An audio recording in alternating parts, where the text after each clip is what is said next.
একটা DC motor নিয়ে নাড়াচাড়া করছিলাম, ঠিক তখনই কচু শয়তান এসে আমার কানে কানে একটা শয়তানি বুদ্ধি দিয়ে গেল। কিরে, মোটরটাকে ব্যাটারি দিয়ে ঘুরিয়ে কি মজা পাচ্ছিস? এটাকে বাসা বাড়ির অল্টারনেটিং কারেন্ট দিয়ে ঘুরিয়ে দেখ, মজা পাবি। তার বুদ্ধি ধরে বাসা বাড়ির 220 ভোল্ট এসিতে মোটরটাকে সেট করে ফেললাম। এবার দেখি তো কেমন মজা হয়। আহা, আমি পারি না, আর পারি না। অল্পের জন্য বেঁচে গেছি। যাই হোক, আজকের এক্সপেরিমেন্টটা করার জন্য আমাদের কিছু জিনিস প্রয়োজন, আর এই জিনিসগুলো আমি কিনছি দারাজ থেকে।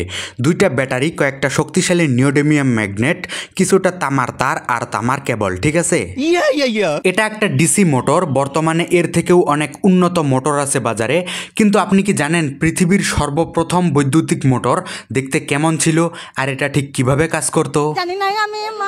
তো চলুন আজকের ভিডিওতে তৈরি করে ফেলি পৃথিবীর সর্বপ্রথম বৈদ্যুতিক মোটর।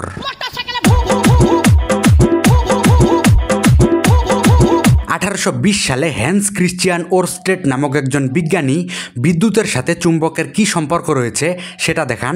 এখানে এক টুকরা তামার তারের নিচে চুম্বকগুলোকে ঝুলিয়ে দিলাম। এখন যদি তারটার মধ্যে বিদ্যুৎ প্রবাহিত করি, তখন তারটাকে ঘিরে একটা ইলেকট্রোম্যাগনেটিক ফিল্ড তৈরি হবে, যেটা চুম্বকের ম্যাগনেটিক ফিল্ডের সাথে ইন্টারাকশন করবে, যার ফলে চুম্বকটা দেখেন ঘুরে গেল। মাথায় নষ্ট মামা। এটাই ছিল 1820 সালে করা ওরস্টেডের এক্সপেরিমেন্ট। যাই হোক, এবার ভিডিওর আসল টপিকে আসি। 1821 সালে বিজ্ঞানী মাইকেল ফ্যারাডে সর্বপ্রথম বৈদ্যুতিক মোটর তৈরি করেন, যেটা দেখতে ছিল এরকম। তো চলুন তৈরি করি ফ্যারাডে মোটর। প্রথমেই এরকম একটা ফ্রেম বানিয়ে নিলাম।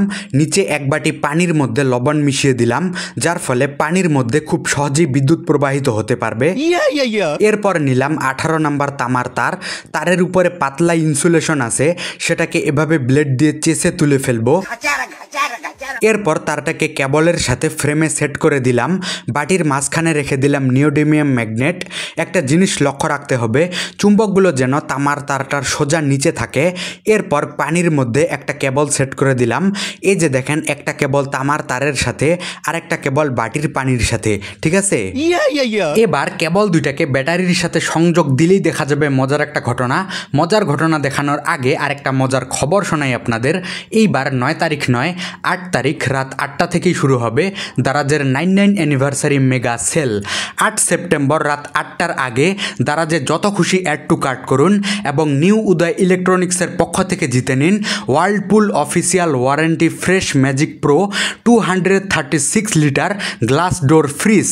দারাজ জ্যাকপটে সর্বোচ্চ অর্ডার করে জিতে নিতে পারবেন ডেটলের পক্ষ থেকে Dhaka to Colombo family trip. পুরা ক্যাম্পেইনে সর্বনিম্ন 300 টাকার একটা ডেটল পণ্য কেনার মাধ্যমে জিতে যেতে পারবেন 4 দিন 3 রাতের প্যাকেজ, এয়ার টিকিট সহ Dhaka to Colombo family trip উপভোগ করার সুযোগ। যাই হোক, এবার ভিডিওতে ফিরে আসি। তো এই তারটা বেশি ভারী হওয়ার কারণে জিনিসটা কাজ করছে না, তাই আমি এক টুকরা হালকা তামার কেবল লাগিয়ে দিলাম এখানে। এবার পিছনের কেবল দুইটাকে ব্যাটারির সাথে সংযোগ দেওয়ার সাথে সাথে সার্কিট কমপ্লিট হয়ে যাবে। আর এই যে তামার কেবলটা মাঝখানে ঝুলতেছে, এই কেবলটাকে ঘিরে একটা ইলেকট্রোম্যাগনেটিক ফিল্ড তৈরি হবে, ঠিক আগের এক্সপেরিমেন্টের মতো, যেটা চুম্বকের ম্যাগনেটিক ফিল্ডের সাথে ইন্টারাকশন করবে, যার ফলে কেবলটা এভাবে ঘুরতে থাকবে। আর পৃথিবীর সর্বপ্রথম বৈদ্যুতিক মোটর ঠিক এভাবেই ঘুরতো। নয়ন ঘুরাইয়া খুঁজি তোমারে তোমারে।